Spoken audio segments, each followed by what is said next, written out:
శ్రీమాత్రే నమః. దేవుడు మన కోరికలు నెరవేరుస్తున్నాడా లేదా? నెరవేరుస్తున్నాడు.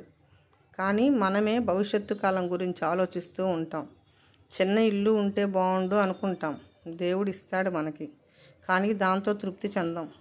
ఇంకొక 2 ఇల్లులు ఉంటే బాగుండను, ఇంకొక 4 ప్లాట్లు ఉంటే బాగుండను, ఒక 20-30 సవర్లు బంగారం ఉంటే బాగుండను.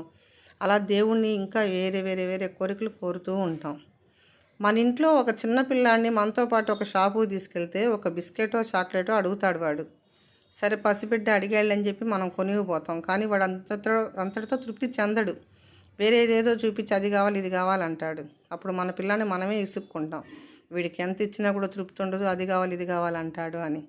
అలానేనండి దేవుడు కూడా. మన ఇంట్లో ఒక బిడ్డనే మనం ఇసుక్కుంటే ఇంతమంది ప్రపంచంలో జనాభాకి దేవుడు అన్నీ ఇవ్వలేడు కదండి.